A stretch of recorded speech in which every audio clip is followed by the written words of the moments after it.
everybody. Welcome back to another installment of the Comic Crisis podcast. Yes, indeed. There's so many of them. These events, man. They got to cool it with these events. I am writer, director, and voice actor Joseph Bozlinski, joined by my magnanimous co-host. Hey, that's me, Christopher Z. I do a few things around the channel, sort of the janitor of the channel sometimes, just a little sweeping here and there. Yeah. He runs things, and I'm slowly taking it over. It's kind of Valiant Shadow Productions #2.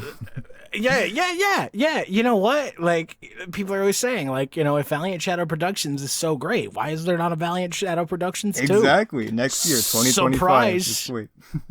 Yeah, dude. Like, haha, you didn't know, but this was the plan all along. So, Chris, what are we discussing on our second episode today? Oh yes, we got this new lesser known comic, very indie, very niche, Ultimates, as well as Jed MacKay's Moon Knight, the first 2 trade paperbacks, The Midnight Mission and man. Too Tough to Die. I hope that's true. Too tough to die. Oh man, that's great, dude. Oh, I can't wait to talk about the Jed MacKay stuff because it's all very good. Oh god. And Ultimates was very. Oh my god. Ultimates was a surprise. It was not a 10 out of 10 book for me, but it was quite good. I really enjoyed it. We were going to try to keep this one a little bit on the shorter side today compared to the last one. So let's just jump into it. Dive in, yeah, right to Ultimates, yeah. Okay, yeah. So I'm going to let you go first because I think you were the one who wanted to talk about it first and foremost. Yeah. So why don't you talk about Ultimates, man? Tell us. Yes. Spread the gospel of Iron Lad. I guess. Yes, I got to say it was an ultimate experience. I really Get out, you're fired. This is the last episode. Thanks for watching, everyone. Yes, a really cool follow-up to, of course, Ultimate Invasion. Now, I gotta be honest, I wasn't the biggest Ultimate Universe guy. Ultimate Spider-Man, fantastic. Ultimate X-Men, we don't have to talk about that one, honestly, but the rest of the Ultimate... Ultimate X-Men, by the way, I just gotta tell you, on a whim, like a few weeks ago... I bought the first 100 issues of Ultimate X-Men. Man. I don't even know why I did that. I saw it. It was available for a reasonable price. And I was just like, I just gotta have this piece of history. So yeah, I own the most of the original Ultimate X-Men run. The Ultimate X-Men Museum. I love it. Yeah, there's good ideas in that. Yeah, for sure. There's some good ideas. Some bad ones too. Maybe just a few in there, here and there. Yeah. Wait, well, I mean, don't you love Pedo Wolverine? It's my favorite. It's my favorite version of Wolverine. What I mean. But I'm sorry. So you liked Ultimate Spider-Man because everyone does. It's except for Zoomers on Twitter who keep wondering why people liked it, and I hate those kids. And then Ultimate X-Men was Ultimate X-Men.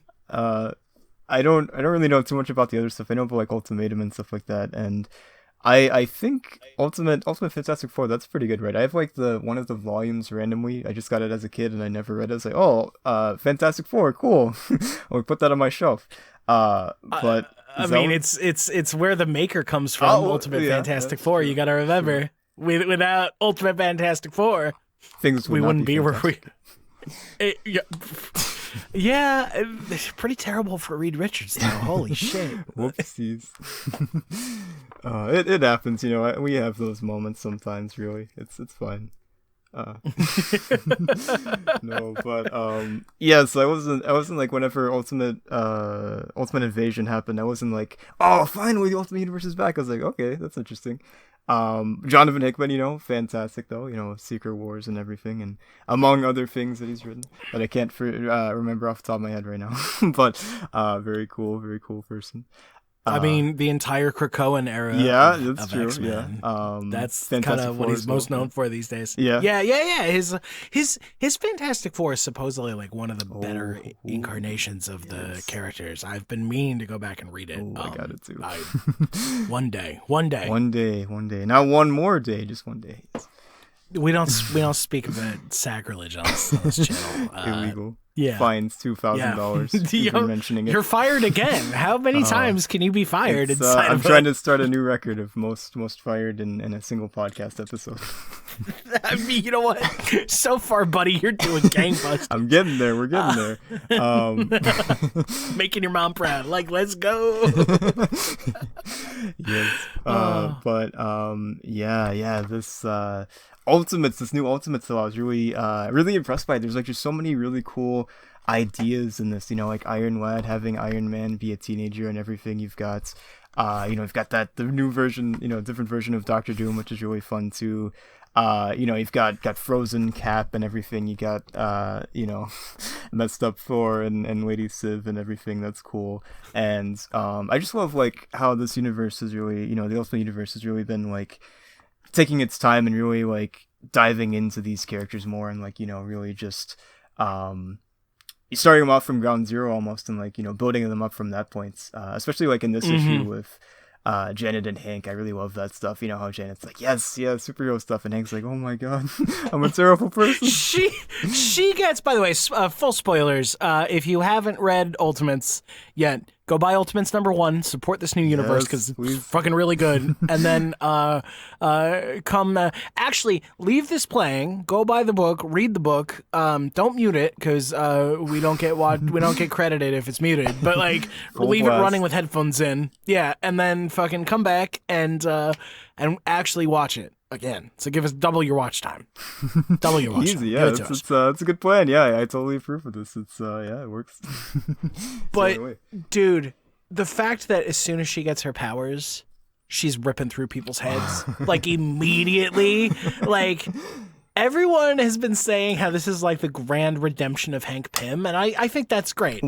Like Hank Pym has really gotten a bad rap, because he's been just like, did you know, I could be misquoting comic book history, but the whole like Hank slapping Janet thing, I believe was like a miscommunication between the writer and the artist. Yeah. And that's been like his whole character ever since. Like, sometimes he's beating his wife, other times he's getting melded with Ultron. Like, Hank, please, buddy.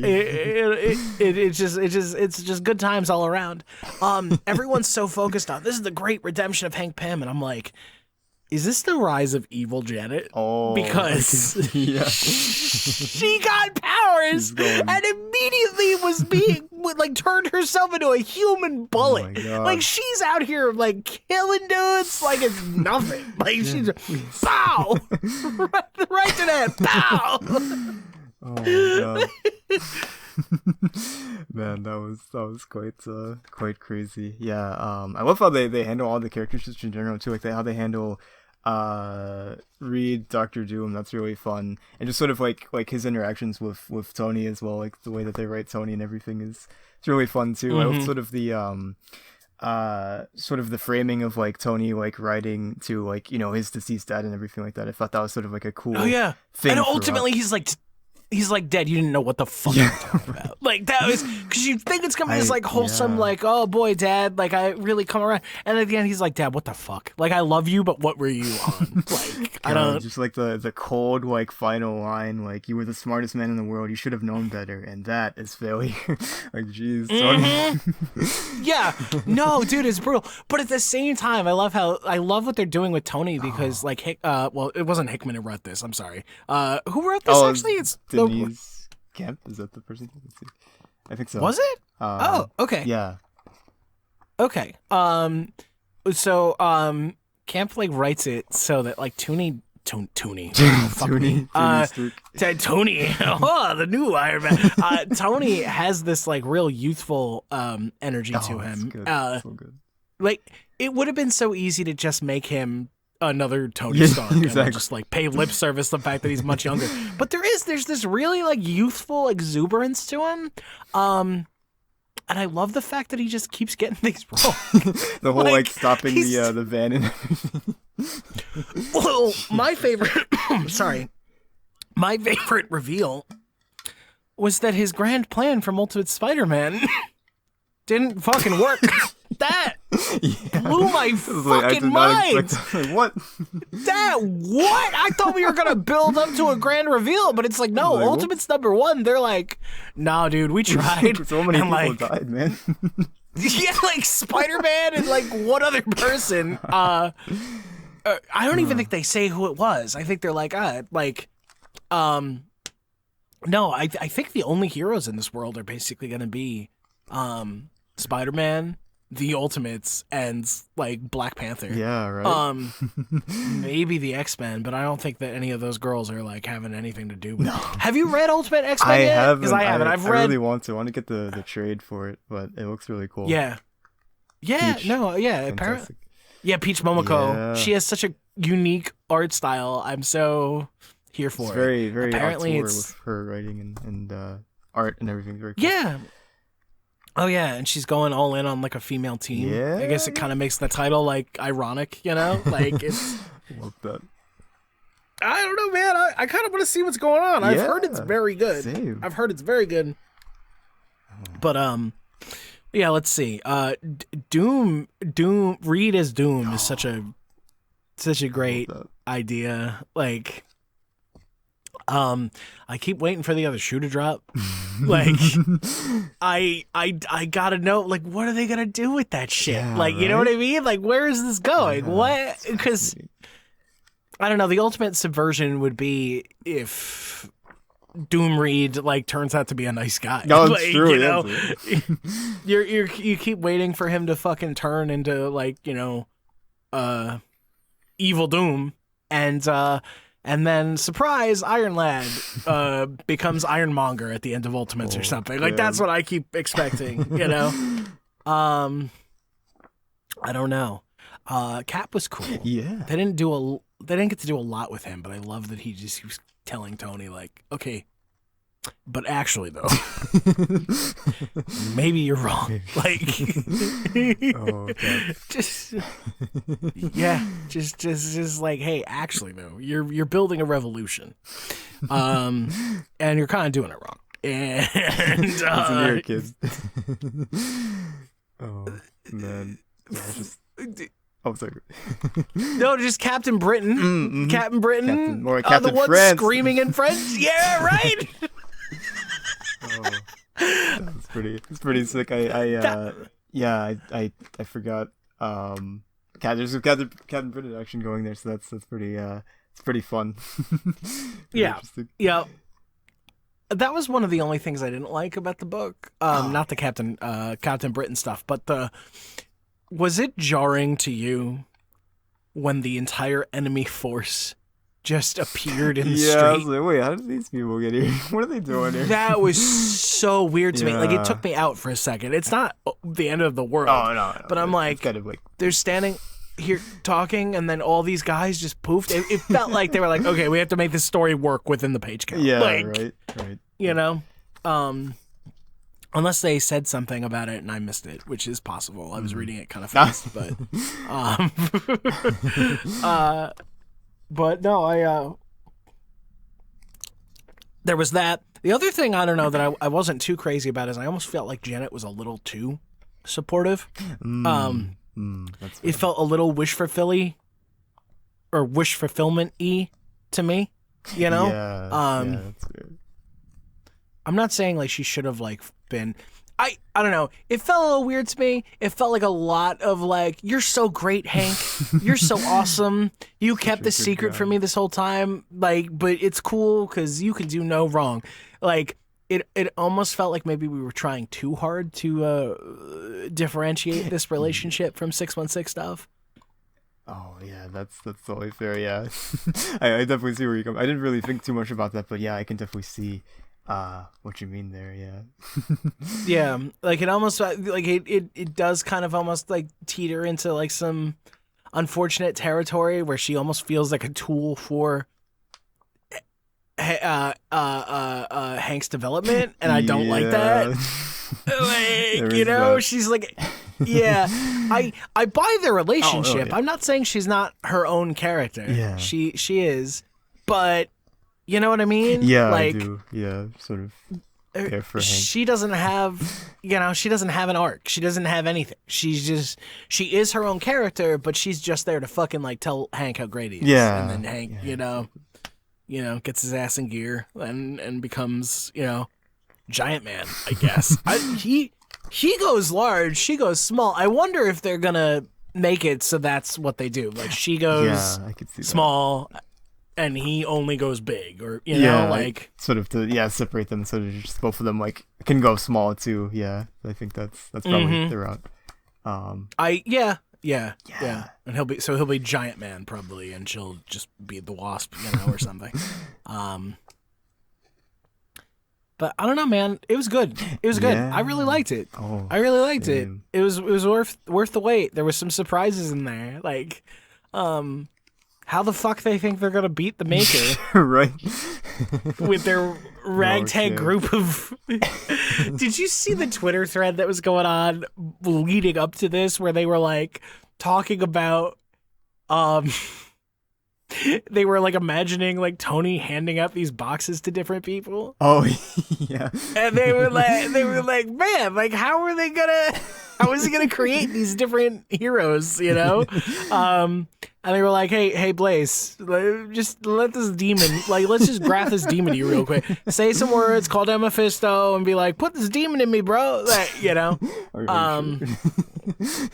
Hey Frank Castle, why don't you go have a picnic in the park, buddy? It'll be great. Your wife and kids, it's gonna be fine. They'll love it. Yeah, no, it's great. Don't think about it. Just go. Oh god, that's I love to see like a parody of that, just like a parody comic or something of just like him going around to like all these different people and setting it all up. Oh my god, no, the Punisher thing is great because you know what it is, like he'd have to send boxes to a bunch of mobsters, right? It'd be like, you have to like go here at this time.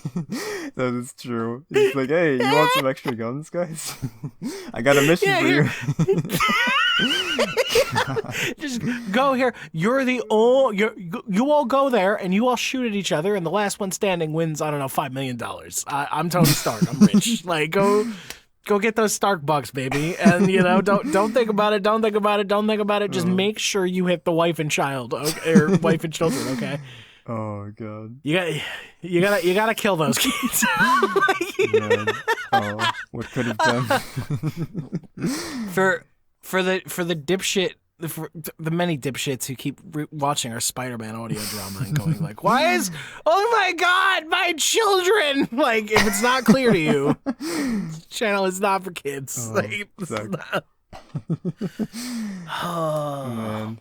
Oh, but just so many really cool ideas just baked into this. A lot of just like really cool stuff that makes it intriguing and exciting for the future. And those final panels just feel like very like, as Ultimates, but very Avengers, just sort of like, oh, we're here now, guys. Like, you've got like the Giant Man imprint with like the Ultimate logo in there. That was really cool. And just like, see the gang all lined up and everything, we're here and everything. And just so much good stuff. I'm really excited for this. It's, Tony going, Ultimates, attack. Like almost playing with the joke of the Ultimates being the Avengers of the original Ultimate Universe, and like, oh, we can't do Avengers Assemble. They don't have a catchphrase. What the fuck? Ultimates unite, I guess. yeah, right. No, but it's not even phonetic or alliterative at that point. It doesn't work. Like you can't. Fuck. No, but it was a good book. It was a good book. I don't think it was ultimately as good as Ultimate Spider-Man. No. But still, like, I was really impressed. I heard a lot of good things about it, and it's like it still like blew me away. It's not like quite perfect for me. I hope just like all the little references to like, there's a mention of like 616 and like the different like panels of like, the Fantastic Four and Hulk. There's like I think I was flipping through it, but I missed it. Where is it?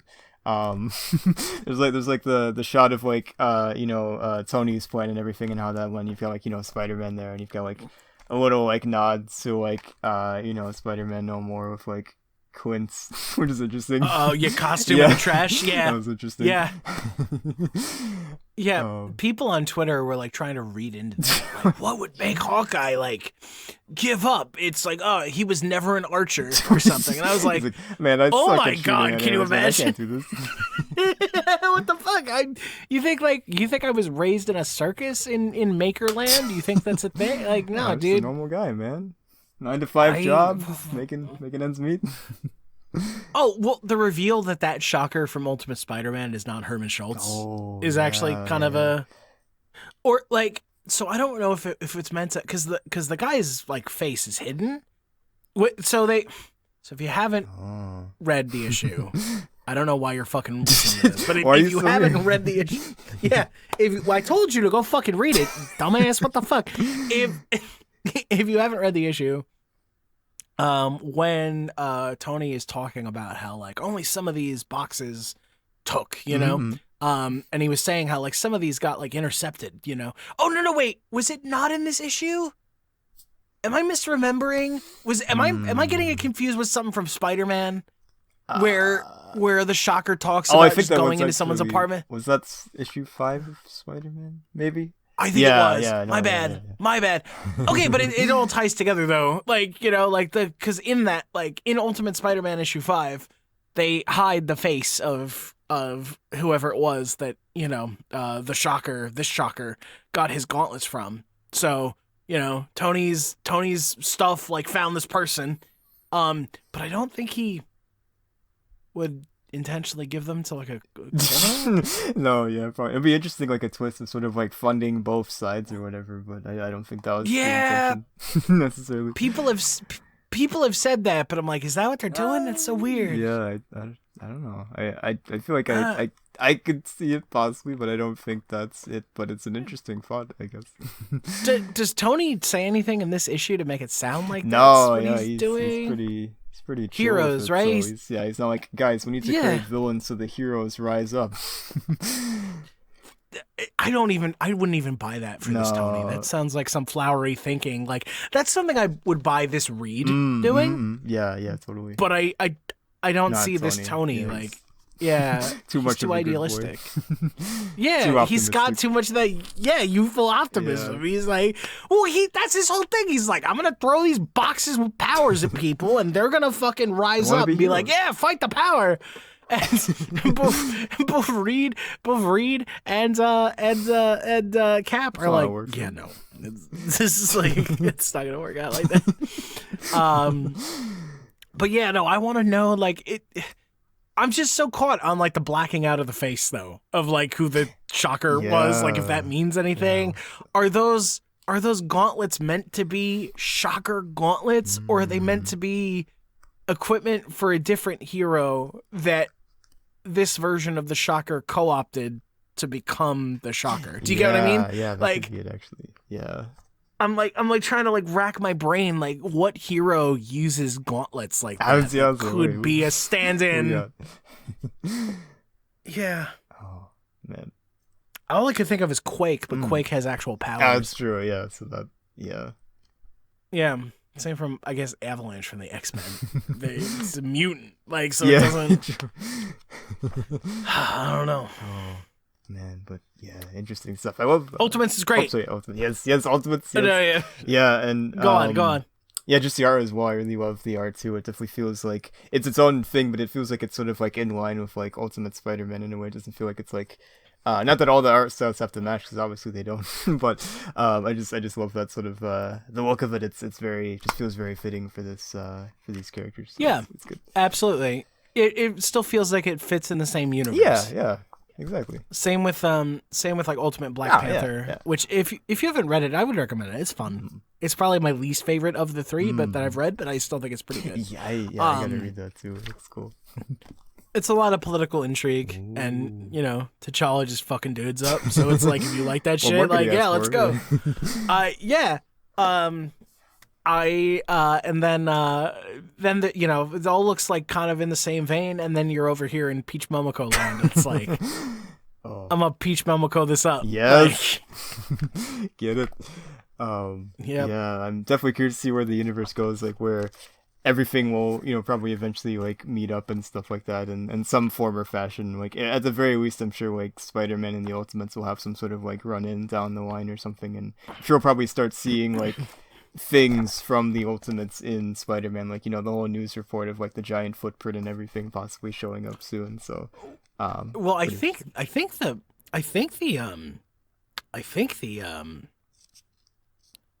because they've already solicited the next few covers for like the second arc of Ultimate Spider-Man. Yeah. And I think either issue 7 or 8 has Iron Man or Iron Lad, I should say. That's right. Like, on the I cover forgot about with that. Spider-Man. Yeah. Oh well, there we go. Yeah, so they're meeting up really quick.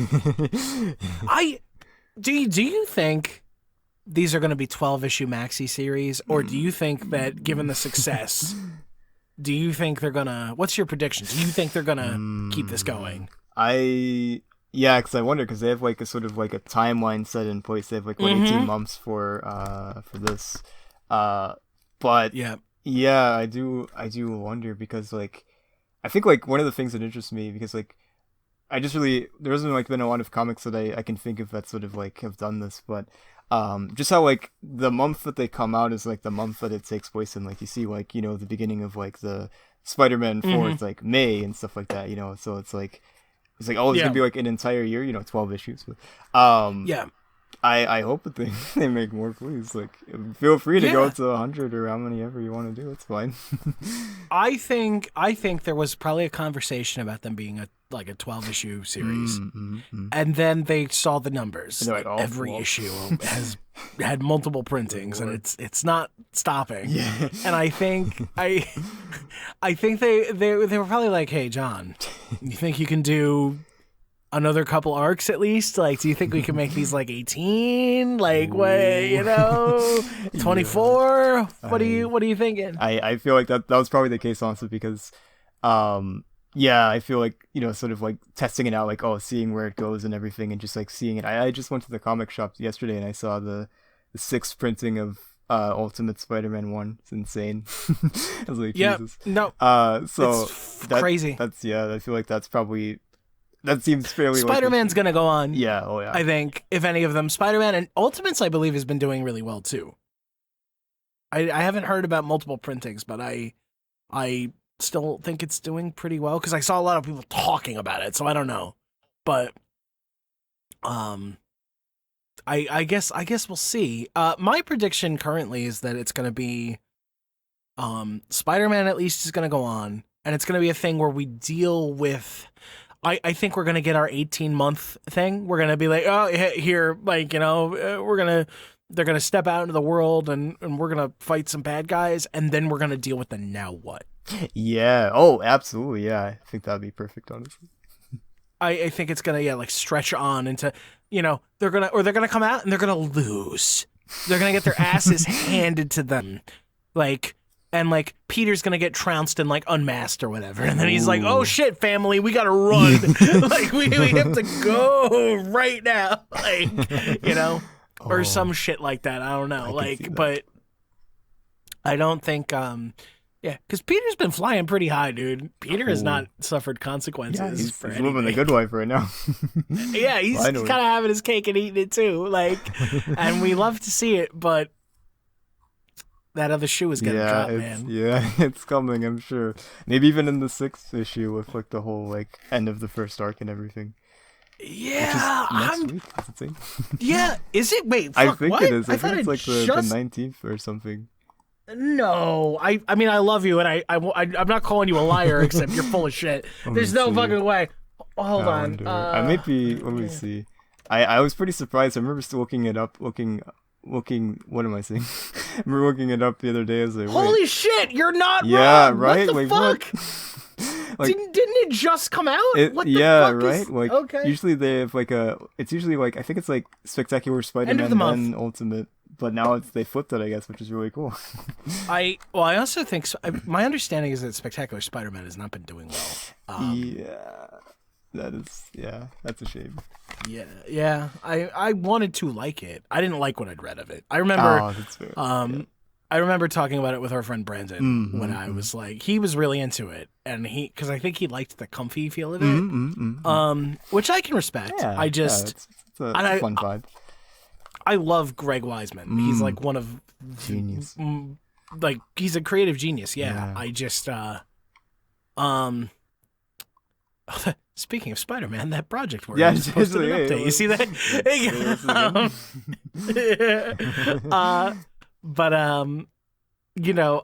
I just didn't like his voices for the characters. I felt like Peter, yeah, which is fine. He's working with his own.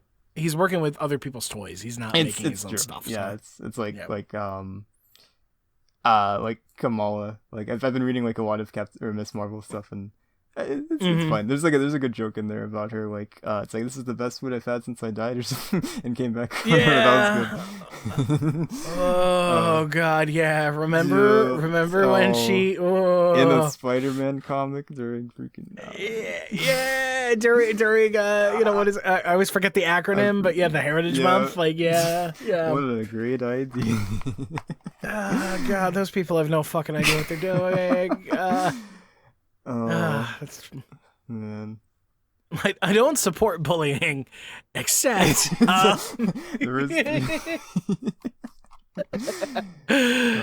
shit. Man. Well, was there anything else that you wanted to say about Ultimates #1? I think that's about it. Yeah, I loved it. Yeah, I wouldn't say it's like absolutely perfect, like on the same level as Ultimate Spider-Man for me, but I'd say it's pretty damn close. It's quite enjoyable and just very fresh, and so many interesting ideas jammed into one issue. Oh yeah, no, I'm glad it exists. Yes. I'm glad it exists. It was fun. Ultimate Spider-Man was like a fucking breath of fresh air, and it seemed to encapsulate so much, and it had so much to say. And Ultimates has a lot to say, but I think it's a little more heavy-handed. I think the pacing is a little off, like we talked about. Like the transformation for Hank Pym, by the way, is another thing where I was like, what are we doing? Because the paneling I felt like was all wrong. Like, we didn't even get like suggestion of him like putting on the suit. He didn't get a heroic reveal. He literally just like fucking 1 minute he's like, what do I do? And then the next like, there's no buildup. His foot just like comes down, and he's like, "Here I am!" Like, that's not how I would have done it. But again, I think they were trying to cram in shit into 32 pages or whatever. But so it wasn't nearly as tight. It wasn't as good, but what could be, honestly. Oh yeah, it's definitely promise for the future. Yeah, because like you said with Spider-Man, like it's very much a breath of fresh air with dealing with certain things for a few years now. But there's been a lot of good Avengers type comics, like freaking Chip Zdarsky's Avengers Twilight. I've only read the first 2 issues, but they're freaking magnificent already. That's really good stuff. So. Okay, I'll have to check it out. People talk about it as like the Captain America's Dark Knight Returns, and I can definitely see some of that juice in there. It's really cool. What? Okay. Wait, is this the current run or is it an older run? It was a little mini series. It just ended last month maybe, or no? Is this Avengers Twilight we're talking about, where it's in the future, and and the first thing they do is they kill Spider-Man because we got to kill Spider-Man in every dark timeline. I heard it was good. I do want to check it out. It's fantastic. It's got some cool artwork and freaking Chip Zdarsky, man. I mean, come on. Yeah, dude, I love Chip Zdarsky. I just don't ever want him to touch Punisher ever again, because just real quick divergence. I know it has nothing to do with what we're talking about, but like I got into it the other day in a random YouTube comment session.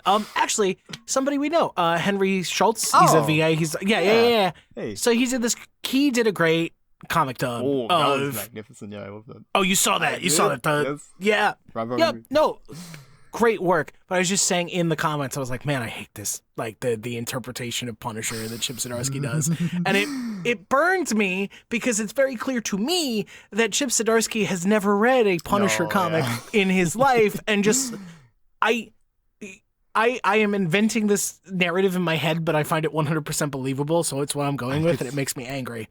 He has never read a Punisher comic. And he goes, okay, but I'm going to have Punisher in this. Or he was asked to. Probably he wanted to do it. It's like, right, Punisher and Daredevil, they have an ideological clash, and we should do it now because well, and also like my whole run is about Daredevil dealing with the guilt of accidentally killing somebody. Like except he already kind of directly killed somebody during Born Again, but we don't talk about that. He literally picks up a fucking M16 and guns down a helicopter pilot. Everyone forgets about that. Anyway, that was crazy Frank Miller being crazy Frank. So, oh God, he's dealing with the existential crisis of having killed a man. Let's examine this through the mirror of the foil of the Punisher. Fine, I probably would have done the same thing. Mm-hmm. Except Frank shows up and talks like he has never talked in the comics before and is clearly just being John Bernthal. And like he calls him red and everything. Yeah, oh God, it's so transparent and it just made me so mad. And I'm like, why? Nobody stopped him. Nobody went, this is so weird. And I talked about that in Henry's comments, and I was respectful because I didn't want to take away from Henry's great work. But I had said, like, Henry did a great job. I hate this fucking sequence. And somebody was like, well, it just goes to show that, John Bernthal's performance was so iconic and it's kind of its own thing. And I'm like, it's great, but we're writing in an established continuity. You need to you have to honor what came before. You're writing the same character. You can put your own little spin on it, but whatever. People don't care. I'm the only one who gets mad at things like this. It's like, fucking ignore me. I just. But go subscribe to Henry Schultz VA on YouTube. Please. Channel will be in the description, please. He's great. He's great. I just don't like that scene he adapted, but his work was great. But the voice acting, is peak, fantastic, top notch, always, every time. Haha, Henry! Surprise shout out! There you Look go, at that. Buddy. You better be on the next podcast episode now. Yep. Ooh, surprise third co-host. All right. We managed to do an hour already. Shit. So much for this being shorter than the last episode. Let's get into Moon Knight, I guess. Oh, yes. Moon Man. Loony Moony. Also the subject of a terrible Marvel TV adaptation that other people say is great, and I'm like, this is not the character though. This isn't it. Shit. Man. So, go ahead. I feel like this is probably if I had to guess, this is probably outside of the TV series. I feel like this is probably people today's possibly their introduction to Moon Knight as far as the comics go. Was people that watch the series are checking it out, and there's people of course hear about Warren Ellis and Umir as well. And I get what you mean. You mean though. Want to read the new hip thing, I guess. But it's and you actually I've been a Moon Knight fan for at least a decade, if not more. I actually remember when the Warren Ellis stuff was coming out. I was there. I wasn't there as he was writing it. I didn't watch him or anything like that. But I was there when in his walls, hey Warren. Yes, Warren. Yes. when you're done preying on women, could you get back to fucking writing more Moon Knight? We don't have time for these ladies, please. Yeah. Stop grooming people. Get back to work. What the fuck? Damn, no. Why did it have to be him? It's always the great auteurs that turn out to be pieces of shit. Can you just be good for 5 minutes? This is quite fantastic. Jed MacKay, sort of very much a rising star, and is doing every single thing imaginable in Marvel right now. He's freaking working 50 hours a day writing all this stuff, man. In an uncharacteristically smart move from Marvel, they go, oh shit, this guy's good. Let's put him in more things.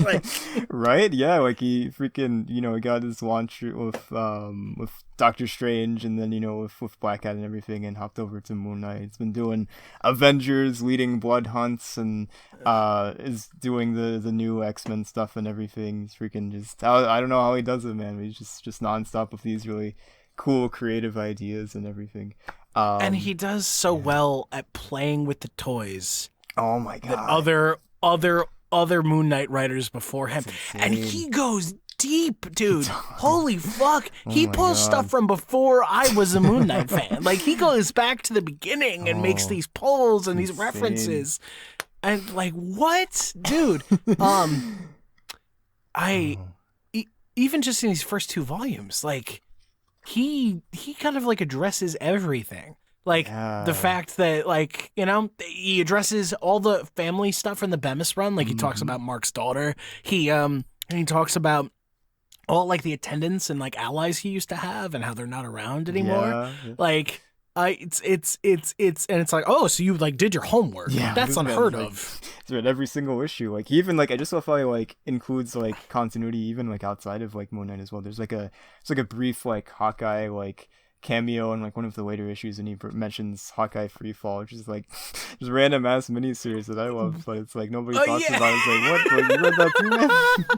Yeah, no. Oh, he fucking this is outside the scope of what we're talking about, but later on, like Dylan Brock as Venom shows up, and I was expecting it to fucking suck donkey balls, and then I went like, wow, actually, this is kind of fun. Like, right? That was really fun. That was good stuff.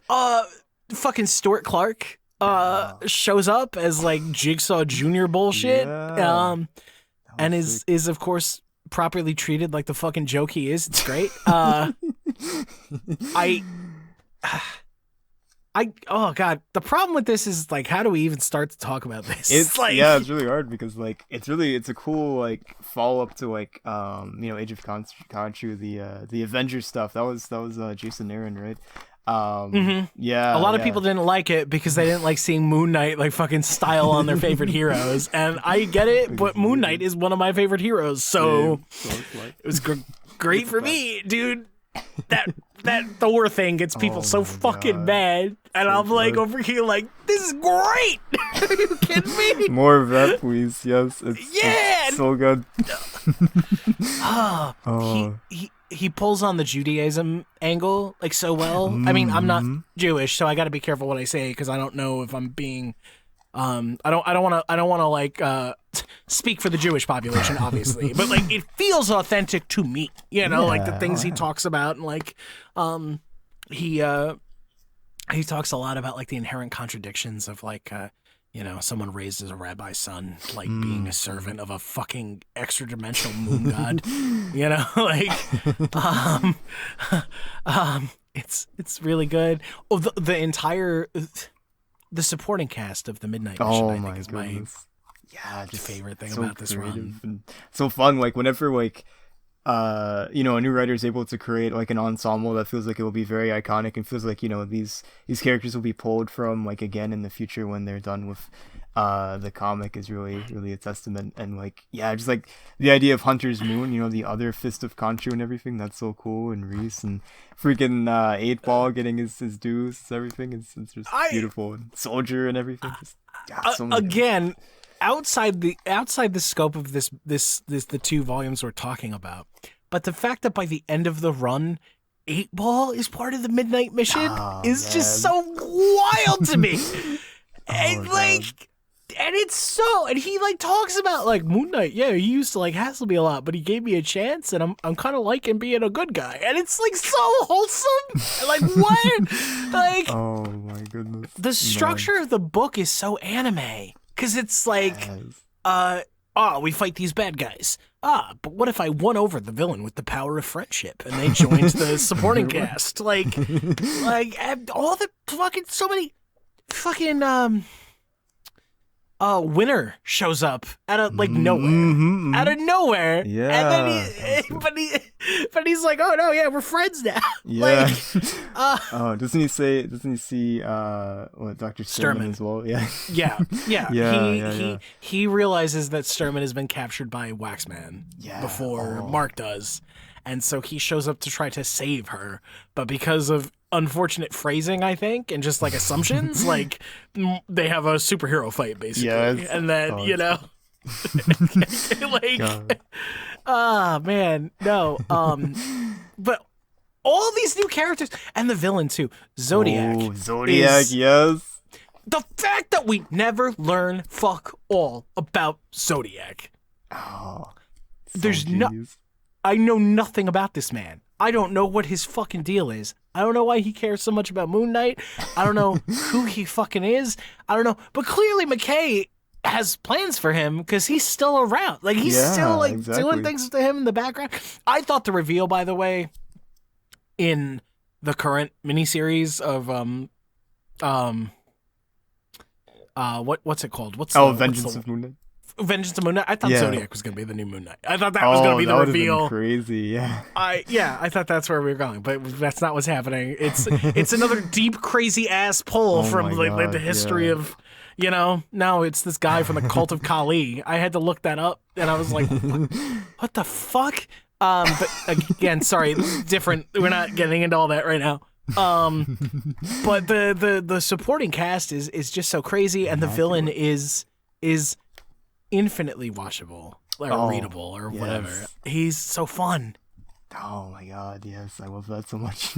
I was looking through it again, and I was like, I was really excited to get back to him. Honestly, that was fun time. He's so fun. He's so fun as a villain. He's so delightfully evil, even when he's doing horrible things. You're like, this dude's so entertaining. Like, the scene where Moon Knight comes on, and throws a bunch of his crescent darts like at the back of Zodiac, and Zodiac has these fuckers impaled in him, and he's just like, huh.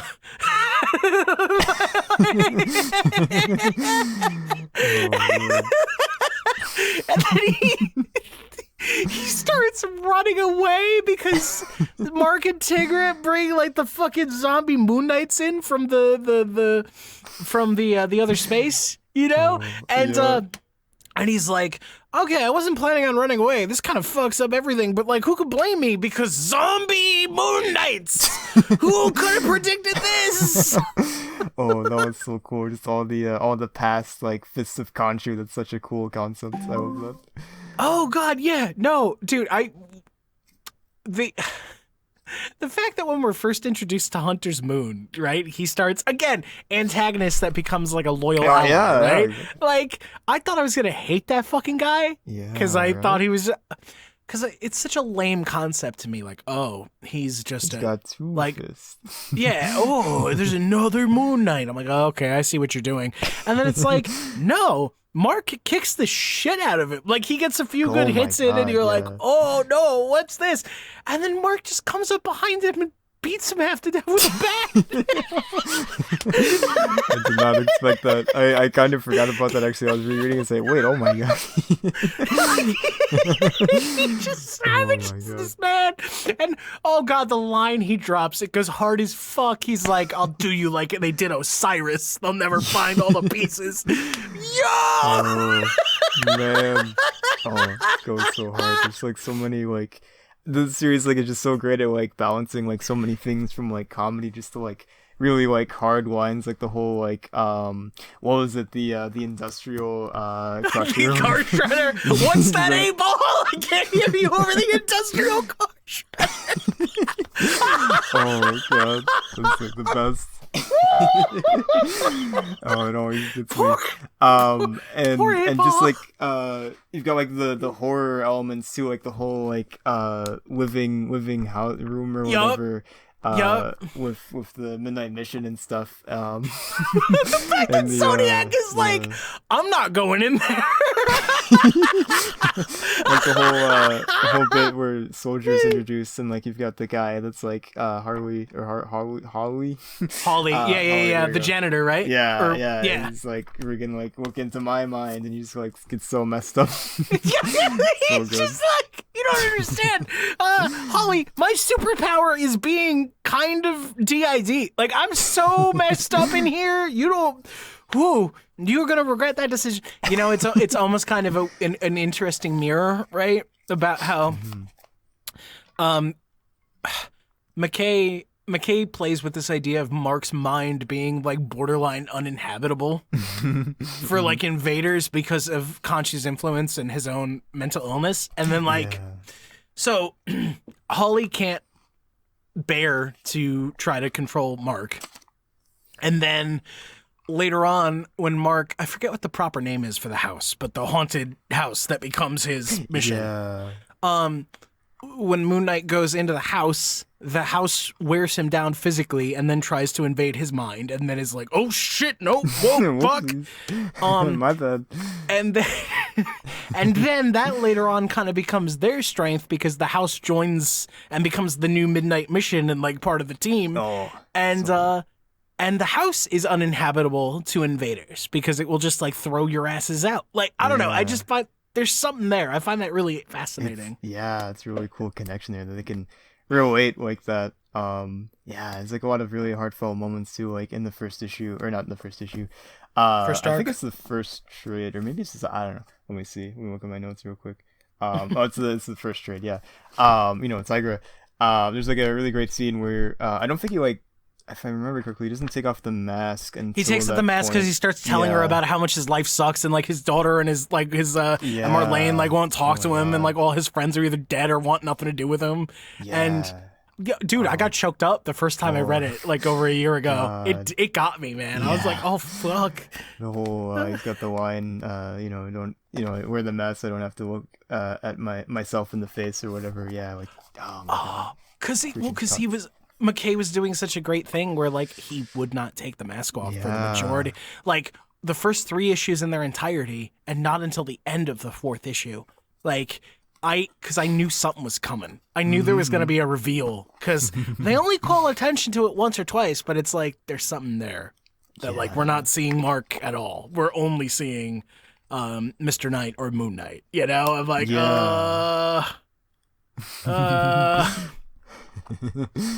and it's I thought it was going to be some like horrible subversion, and it's like, no, it's just he's depressed. There's like another scene like that later too. I forget what issue it was. I think it's like in the 20s or something, but I know it's towards the end, not the end, but towards the end.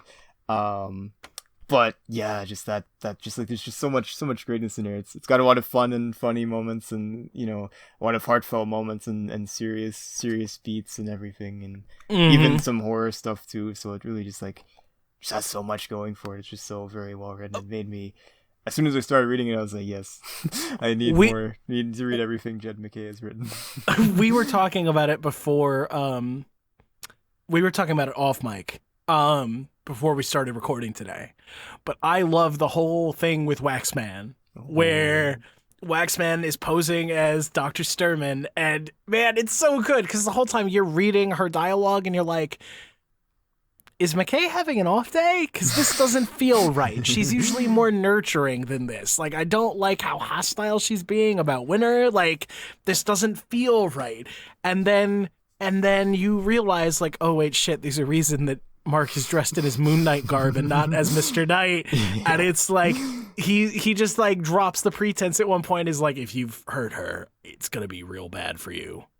The Waxman tries to keep it going for a minute, and he's like, I don't know what you mean. What? And he's like, yeah, bitch. And Waxman's like, oh, all right, okay, woohoo, I'm discount Clayface, motherfucker. What are you gonna do? And then Mark just cryobombs the shit out of him, and then seals him in a fucking steel sphere, which, and then he's like, tell me where she is, or I'm gonna fill this with concrete, and you'll live forever in torment. And then Waxman is like, okay, this is where she is. And he's like, great, cool. Before he even like finishes giving the info, he like looks at Soldier and he's like, take down the information, and proceeds to seal that monster away in concrete. So good.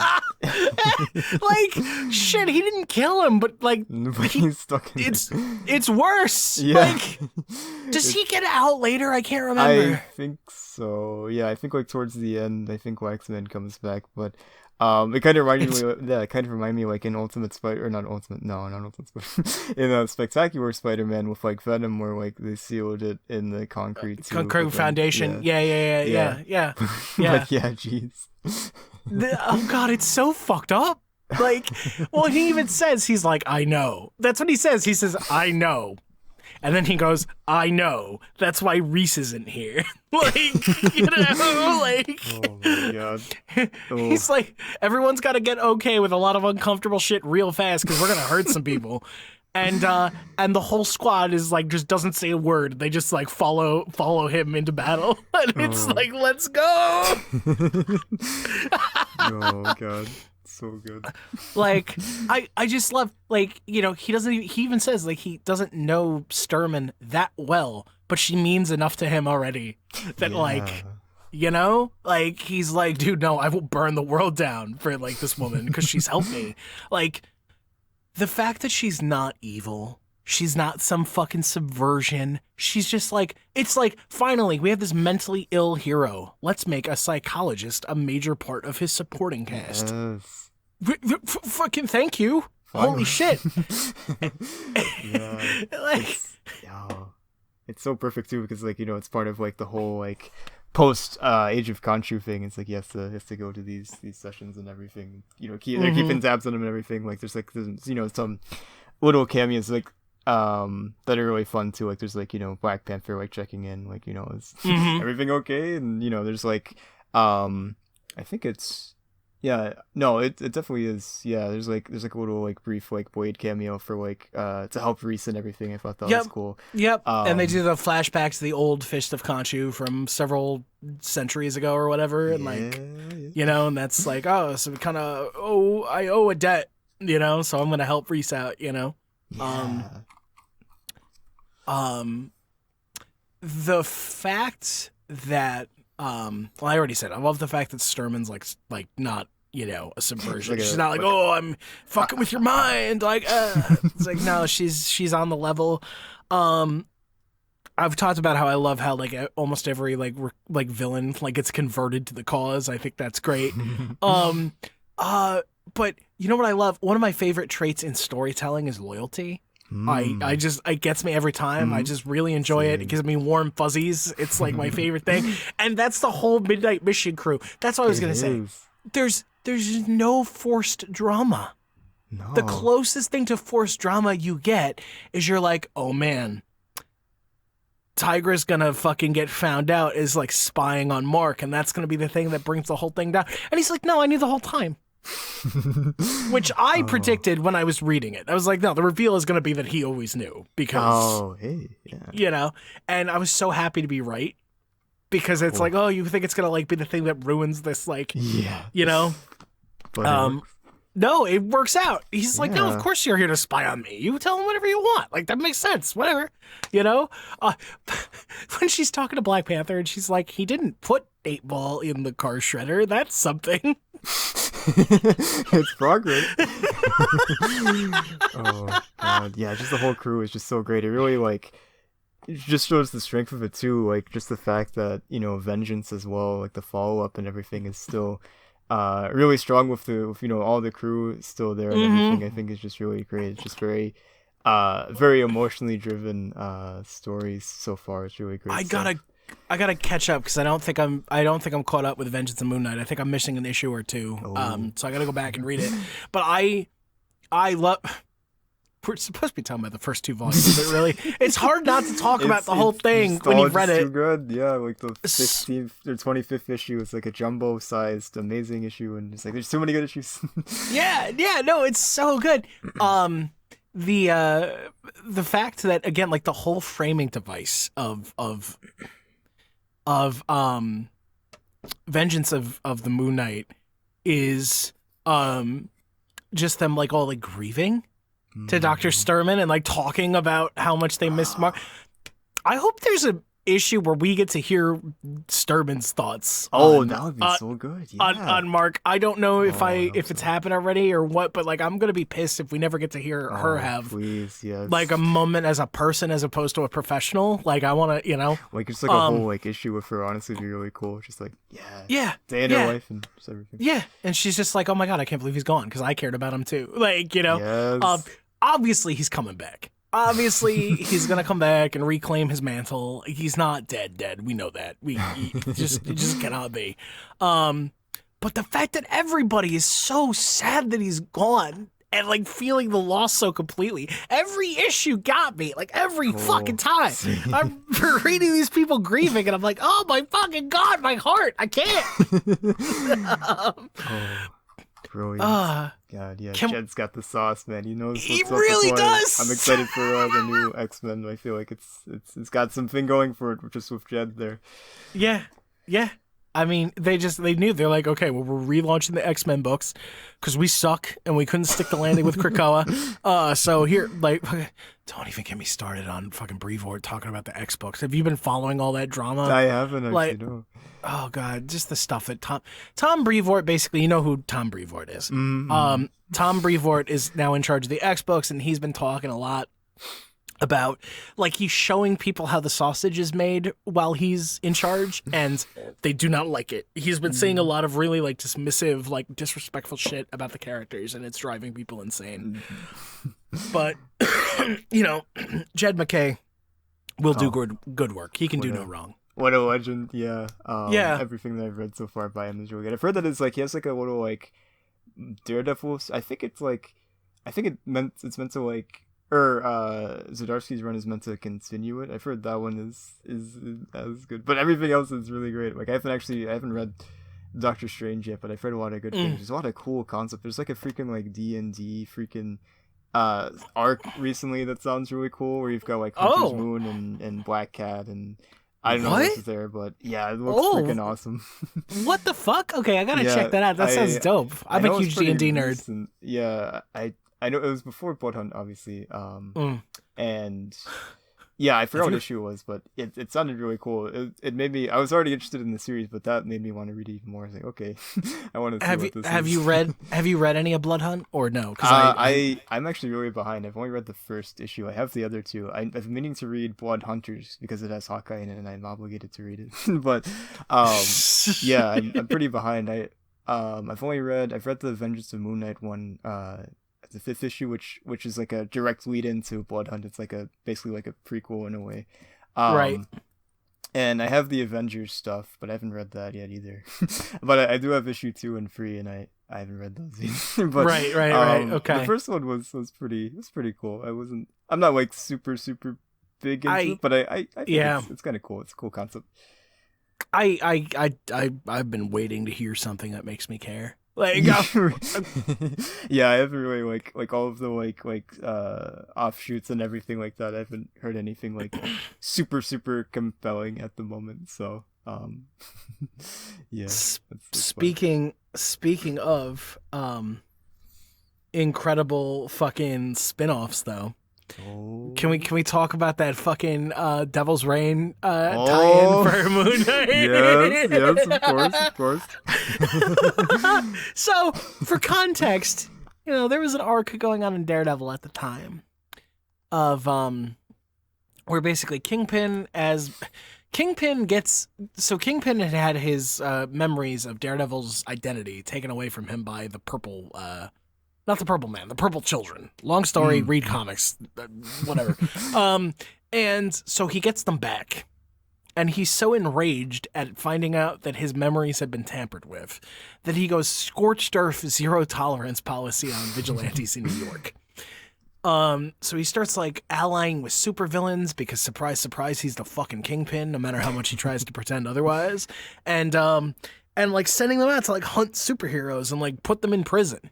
And Moon Knight gets like brought down by like a bunch of jobbers. Like I think one of them is Boomerang, if I'm not mistaken. Like not Boomerang, he's like dead. But it was whoever it was that captured Moon Knight. I remember it really pissed me off because I'm like, you can't fucking tell me that Moon Knight can't rip these people in half. And my personal headcanon is that Jed MacKay agreed and thought this was dumb as fuck. So when it comes time to do the tie-in issue for Moon Knight, he goes, nah, actually Moon Knight wanted to get caught. Yes. So he could go into prison and make an example out of somebody. Like, it's so good. Oh my god. Oh, it's one of my favorite single issues in years. Oh my god. Yeah, I wanted to, like, I would actually buy it. Like, I have the trade and it's in the trade, but I would actually buy that just to have it. Really I have it. I bought it. This is before I even actively started collecting single issues again. That single issue just really hit me so much that I was like, I went out and just bought it. I just had to have it physically. Just the way he interacts with those different prisoners, like freaking got 8-Ball there too. It's great. when they're like, who are you supposed to be? And he's like, I'm the guy who carved that crescent moon to your head. and they like run the fuck away. Oh God, man. The part where he's talking to the one guy and he breathes on the glass so he can fucking create the condensation, and then he fucking makes the face with his fingers and then like leans up against it so it's like a mask, and he's like going full crazy man, and he's like, do you see? And I'm like, that is chilling. I love this shit. Yes, definitely need more of that. And just the like the what he gets in there too, like he gets like the very like rudimentary looking like but still like horrifying like mask and everything with like the bandages and stuff like that. Yeah. It's so very unsettling. That's one of my favorite moments from the Lemire run, when he's like he at the end of the first issue and he's like, no, I'm not crazy. I am Moon Knight. This is wrong.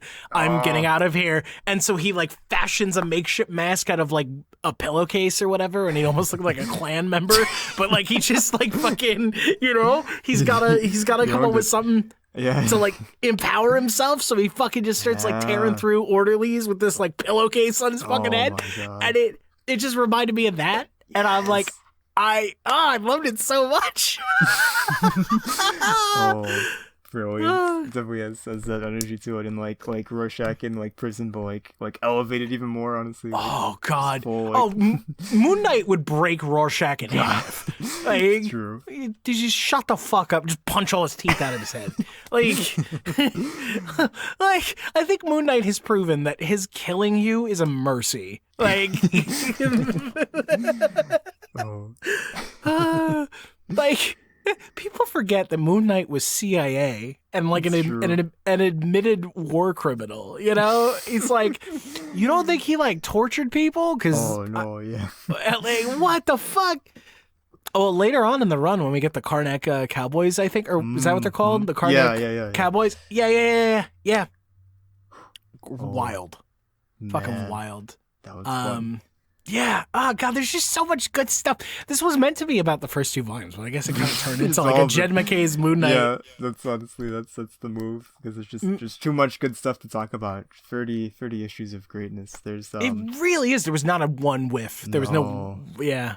Exactly. I feel like I don't know. Did you ever read the? There's like a little like spinoff. It's by somebody else. It's by David. What's his name? David Propose. Is that the thing that tries to make the scarab? It tries to make. Yeah. No, because I didn't like that.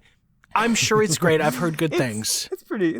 It's definitely it's lower than Jed MacKay's stuff, of course. But obviously, it was pretty good. I enjoyed it. It was fun. I was so burned by the I keep wanting to call it Netflix, by the Disney Plus show, and I hated it so much that when I was like, oh, they're making Layla canon. Mm-hmm. Yeah. I was so mad. So my thing was like, okay, so Layla in the show, I've talked to you about this, and I'm like, I hate this so much. Layla in the show is Marlene. Yeah, exactly. But they were just like, we have to make her Egyptian, so it's not like cultural appropriation or whatever. And it's like, all right. But then we're, like, I don't know what their actual reasoning was, but that's what it felt like. So they're like, okay, we need someone to fill Marlene's spot, But then they're like, okay, let's put her in the comics. And it's like, but you're not even putting her in the comics. It's name only, because you already robbed someone else's character to give to her in her original thing. So now you're just... You get what I mean? It was so weird. So now it's like, this is a totally different character than the one that you were trying to adapt in the first place. What do you do? What? It is very weird. I will say they do quite well. I was kind of worried about them adding her in too, but honestly, it was pretty good. Like, sure. Sort of the expansion upon that, but she's only in one issue of like the main like Jed MacKay series, just in 25, in the flashback, which is really great. But so I admire the control to not just like put her in like a bunch of things. So I think they handled it pretty well, all things considered. But I totally feel that though. do you think we're safe? Because my fear at the time was going to be that Moon Knight was going to when I heard that the spinoff was happening, I was like, this is going to be what they used to turn Moon Knight into Disney Plus Moon Knight. Yeah, right. And I was so upset. I was like, get the fuck out of here. And they didn't do that. They didn't, yeah. And now I'm like, oh my God, are we safe? I hope so. Yeah. There's the fear that they bring him back and they change him like with Miss Marvel, but yeah, I don't. I think we're probably safe, at least as long as like Jed MacKay's at the helm. I think we're safe, but he can't. He's got to be, when Vengeance of Moon Knight is done. He's got to be gone, right? There's no way they're gonna fucking keep him on. It would almost feel weird, like that if they kept him on, because it's like he's been writing the character for so long. It's like you're gonna keep him through like, the first run and then a miniseries and then a relaunch. I mean, they've done that before, but but it doesn't seem like it's as common these days. It's not like they're gonna bring back. This is a bad example. They're not gonna bring back Zeb Walls for a Spider-Man relaunch or anything. That would suggest a level of tone deafness that I is so beyond the pale that I cannot believe that they're gonna bring Zeb back to Spider-Man after this. Yeah, but it's like whenever like a big series like that ends and everything, it's not like there's like typically come back. Like there's like, in the past there's been like, like Jason Aaron stuck with Thor for like 7 years or whatever, and like Claremont stuck around for a while, and freaking Dan Slott, Peter David, Dan Slott, freaking thanks Dan. But yeah, so there's just been some. It's cool, like just like on a tangent, just sort of these returns. Like we've got DeMatteis back for Shadow of Gabi and everything. We've got Peter David with what is that one called? Symbiote Spider-Man 2099 or something. But I haven't read that because I haven't liked any of the 2099, the new 2099 stuff. Oh yeah, that's. I wonder, if like how it is with like with one of the creators of Spider-Man 2099, if it sort of reflects. His Peter David was so. I mean, here's the problem. The problem is he's not writing the same character because of the timeline divergence. Yeah. So it's all different, and it's that's a fair point. Original Spider-Man 2099 was very much a product of its time. And you got to kind of read that in isolation, I feel. Like you read that and appreciate that for what it is in its own bubble, I don't feel like it worked, and then you read the closeout of the Spider-Man 2099 books, because you read like 2099 Exodus or whatever it is, or like World of 2099. Basically, whatever book it was that like concluded Miguel O'Hara's arc, where he has the Hammer of Thor and is also the CEO of Alchemax, and he basically just uses the hammer as a metaphor for his penis, so that whenever like someone tries to challenge his altruistic leadership of Alchemax, he just brings the hammer out of his desk and goes, "Hey, you guys want to try to pick it up? You pick it up, you can run the company." And they're like, "Fuck." He's like, it's pretty great. So he has a great arc. He goes from being this like hardened fucking snark machine, geneticist, to being like a powerful, benevolent CEO, trying to make the world a better place, and it's pretty great. They never should have made more Miguel books. Like I get it, especially when they're like, that timeline doesn't exist anymore. Like, fuck you. It's real to me. It is. Completely unrelated. Anyone watched our Spider-Man audio drop? Anyway, what's that? Yeah. No, but Moon Knight, bring it back. Yeah, Moon Knight. Yes. It's just so good, man. It's so good. It's one of my favorite comics of the last several years. Same. Yeah, like there's some pretty good stuff. Like Philip Kennedy Johnson's Hulk is fun. But this though is definitely like I'm always like really excited. Oh, obviously Ultimate Spider-Man. I'm not sure if you've heard of that one. But yeah. I've heard good things. Yeah, it's all right. Pretty great. But this one like has been consistently like just so good. Like there's never been a point I was like, well, that was fine. That it's all just dude. So the fact that in the annual they bring back Marlene and they bring back his kid. And Reese actually like stands up for him. I was not expecting that. Oh my god! Like I was expecting like brilliant. Yeah, like she's not like a real bitch about it, but she's like she does stand up for him. She like really like stands by him. She doesn't like go like, oh man, yeah, wow, you kind of fucked that up, huh? She's like, Nice job, Mark. she's like, no, dude, what the fuck? Like, what? Come on, man. Like, he's a good man and he's doing good things, and like you should appreciate, like how hard he's trying, and it's adorable. I like loyalty. I like loyalty. I like Yes. wholesomeness. Same. There's no artificial conflict. There's no forced drama. The fellowship is never broken. It's never even really tested, but sometimes I would argue that that's bad writing, but in this context of this series, I feel like it doesn't need to be. It just works, yeah. It's like it doesn't need to be tested. It's great as it is. Yeah, no, So, it's beautiful, and I'm so glad that MacKay didn't try to upset the apple cart. When he moves on from these characters, it's gonna kill me. Because especially if like he's wrapping up Vengeance of Moon Knight, the Midnight Mission is living on borrowed time. Yeah, it's true. I'm definitely really curious to see what will happen in the future when Vengeance is done. Like what they'll do. There's gonna be a new Moon Knight book. I'll tell you what's gonna happen. There's gonna be a new Moon Knight book. Mark is going to move on post-resurrection. He's going to move on from the mission, but he's going to leave it in the capable hands of Hunter's Moon and Reese and Soldier and all that. And they're all still going to be friends and whatever, but he's going to go off and do his own thing.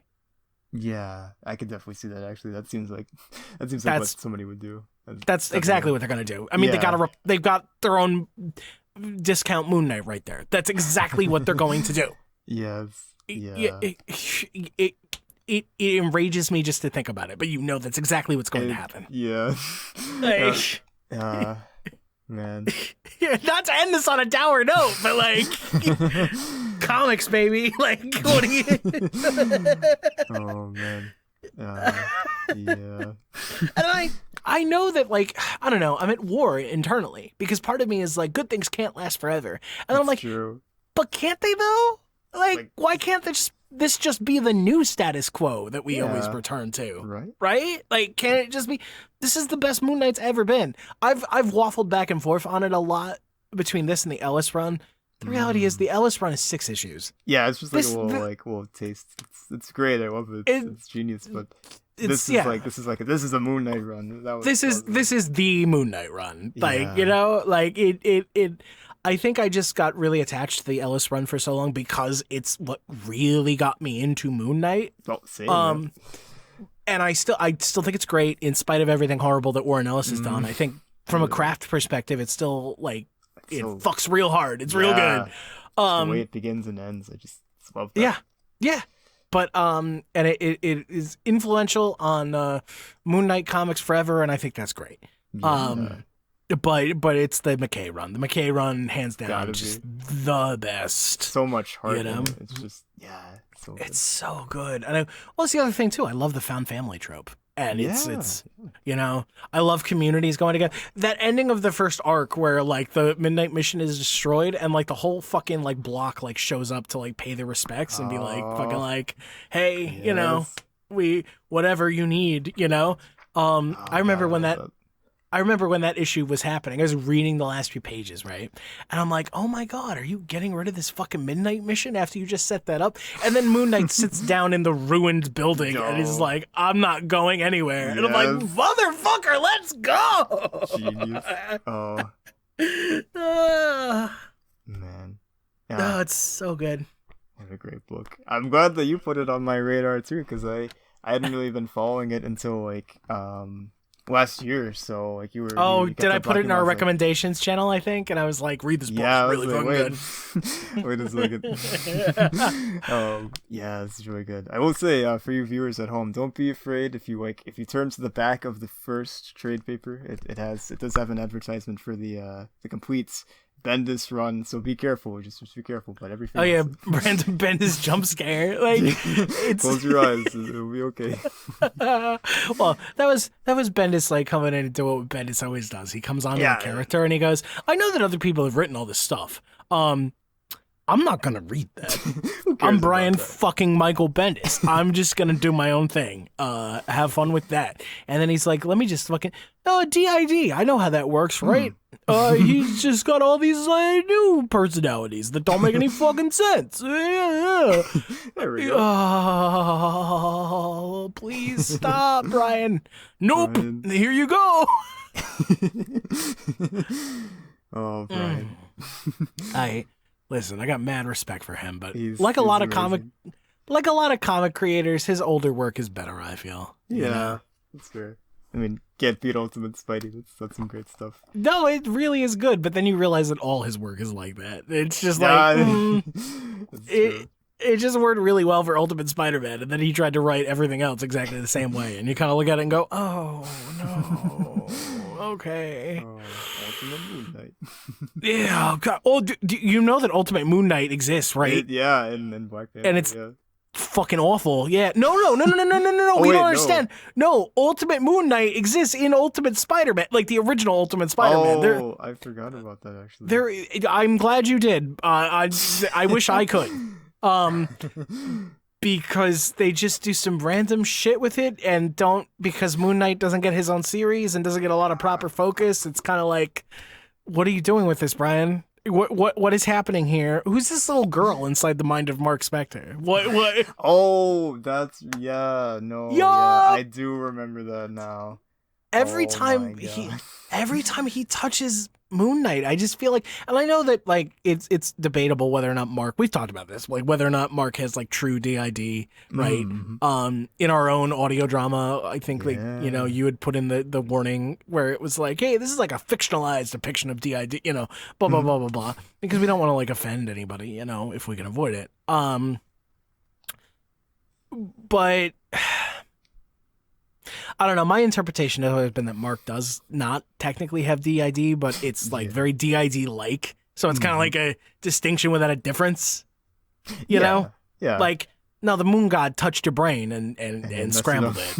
And there you go, But, yeah, no, original Ultimate Moon Knight is a fucking disaster. Oh, Like, I as soon as you said the kid thing, I was like, oh, that's right. It all Yeah. came back to me. yeah, That's no, wait, right. like, is there like a trans allegory going on here? No, Brian I keep calling him Brian like we're bros. Brian, what the fuck? Like, he just randomly put like a little girl in there. It just, Just for laughs. there's a little girl inside all our heads, honestly, just I chilling. guess so. Like, I should have known. it explains so much. All right. Man. We're coming up on like the hour and a half mark. We are. Wow, that was crazy. Mark as in Mark Spector. No. Oh shit! Oh my God. Get the C in Mark is like a crescent dart. Okay, It's true. My middle name is actually spelled like that, so I was born a Mark Spector fan. What can I say? oh shit! Look at that. Like Khonshu had picked you out, man. From birth. Your destiny was the path ahead was lit by the moon. Like what do you? All right. Anything you want to say maybe before we wrap this puppy up? Be good and do some cool stuff out there. Be gay, do crime. No, listen, Chris is terrible at this. I'll do it. Thank you so much for listening to our podcast. We got through 2 episodes. Woo! We did it. We'll see how long it takes us to get to episode 3. Yes. I have to get fired 3 times for that one. I got fired twice for episode 2, 3 times. Yeah, then 4 for 4, 5 for 5, and we're just gonna keep it going. When we get to 100, it's gonna be insane, man. I'm gonna have to say a lot of controversial stuff. Hang on. You think if anybody was gonna like drama llama this podcast, it would be me, but it was Chris all along. It's me. Subscribe to Audio Anomaly for more podcasts, discussions, fun live streams, and most importantly, superhero audio dramas. We have the more installments of the Madoo coming up. We're also planning to launch sometime between now and the new year the start of our DC audio drama universe. Yes. So it's coming. It's coming slowly, but it is coming. We got some cool stuff coming up. Especially after summer, we were just talking off mic. We were talking Halloween plans.